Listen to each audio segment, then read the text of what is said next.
Persaingan di Timnas Indonesia kini benar-benar memasuki fase yang paling menegangkan. Menjelang bergulirnya Piala AFF 2026, John Herdman mulai menyaring pemain yang mengikuti pemusatan latihan.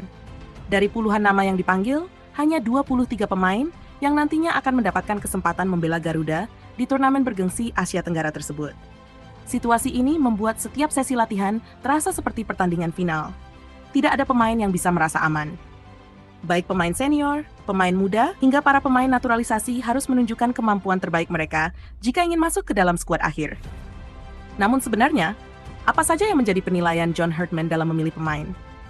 Yang pertama, tentu adalah performa selama pemusatan latihan. Herdman ingin melihat siapa pemain yang mampu tampil konsisten dari hari ke hari. Bukan hanya sekali bermain bagus, tetapi mampu menjaga kualitas permainan di setiap sesi latihan. Kriteria berikutnya adalah kondisi fisik. Sepak bola modern menuntut pemain memiliki stamina yang prima. Piala AFF akan dimainkan dalam jadwal yang padat, sehingga pemain yang tidak berada dalam kondisi fisik terbaik tentu akan sulit bersaing. Karena itu, kebugaran menjadi salah satu faktor penting dalam proses seleksi. Selain itu, Herdman juga dikenal sangat memperhatikan kedisiplinan. Seorang pemain bukan hanya dinilai dari kemampuan mengolah bola, tetapi juga sikapnya di dalam maupun di luar lapangan. Pemain yang disiplin menjalankan instruksi pelatih dan memiliki mental bertanding yang kuat, biasanya akan memiliki peluang lebih besar untuk dipilih. Kemampuan memahami taktik juga menjadi penilaian utama. Herdman ingin membangun timnas Indonesia yang mampu bermain sebagai satu kesatuan, bukan mengandalkan kemampuan individu semata. Oleh sebab itu, pemain yang cepat memahami strategi dan mampu menjalankan perannya sesuai kebutuhan tim akan menjadi pilihan utama. Tak kalah penting adalah fleksibilitas. Pemain yang bisa bermain di lebih dari satu posisi memiliki nilai tambah karena dapat memberikan lebih banyak pilihan bagi pelatih saat pertandingan berlangsung.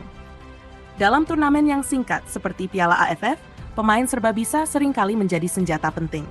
Persaingan pun dipastikan akan berlangsung hingga hari-hari terakhir sebelum skuad resmi diumumkan.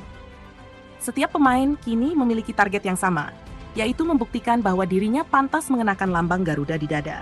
Meski hingga saat ini, nama-nama yang dicoret belum diumumkan secara resmi, proses seleksi sudah berjalan.